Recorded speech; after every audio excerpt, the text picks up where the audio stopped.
जय हिंद दोस्तों। वजीर आजम हिंदुस्तान प्राइम मिनिस्टर नरेंद्र मोदी इस वक्त विदेशी दौरे में है, बैरून मुल्क के दौरे पर है, किसी देश में पहुंचे हैं इस दौरे पर, तो वो है यूएई। दुबई पहुंचकर वहां उन्होंने शेख से मुलाकात की और उस मुलाकात में कई अहम समझौते हुए हैं, जिसमें से दुबई के शेख ने हिंदुस्तान को माला माल कर दिया है। समझौता भी हो चुका है। समझौता 5 बातों पर हुआ है। इन 5 बातों को अगर आप सुनेंगे, हिंदुस्तानी सुनेंगे, उनका दिल खुश हो जाएगा, क्योंकि समझौता ही एक बेहतरीन चीजों पर हुआ है। सब प्राइम मिनिस्टर नरेंद्र मोदी और दुबई के शेख के दरमियान दोनों देश मिलकर डिफेंस के लिए एक साथ काम करेंगे, सिक्योरिटी के लिए, रक्षा के लिए।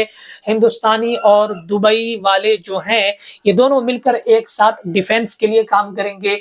वहीं दूसरी बात मैं आपको बता दूं कि एनर्जी फील्ड में दोनों देशों ने मिलकर एक साथ काम करने का, दोनों देशों ने मिलकर इस पर हस्ताक्षर किए हैं कि भारत में किसी भी तरह की कोई एनर्जी की कमी होती है या फिर किसी भी फील्ड में काम करना हो तो दुबई उसके साथ हमेशा रहेगा।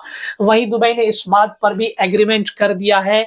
पुराना एग्रीमेंट को छोड़ दीजिए, नए एग्रीमेंट पर उन्होंने, ये नई बातों पर उन्होंने एग्रीमेंट कर दिया है। दुबई किसी भी हाल में हिंदुस्तान को तेल, गैस और पेट्रोल, इन सारी चीजों पर किसी तरह की कोई कमी नहीं होने देगा। यानी हिंदुस्तान को जब भी तेल, गैस और पेट्रोल की जरूरत पड़ेगी, दुबई फौरन उसे मुहैया कराएगा। यूएई ने हिंदुस्तान पर 4000 करोड़ रुपए इन्वेस्ट करने का फैसला लिया है। वहीं दुबई ने हिंदुस्तान में 4000 करोड़ रुपए इन्वेस्ट करने का फैसला लिया है।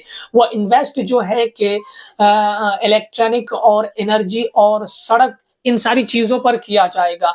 वहीं दुबई और हिंदुस्तान के दरमियान इस बात को लेकर भी सहमति बन चुकी है कि वो गुजरात में वडीनार एक इलाका है जहां के जहाज, समुद्री जहाज के लिए एक पोर्ट बनाया जाएगा, जहां पे जहाजों की मरम्मत और जहाज बनाए भी जाएंगे, शिप्स बनाए भी जाएंगे।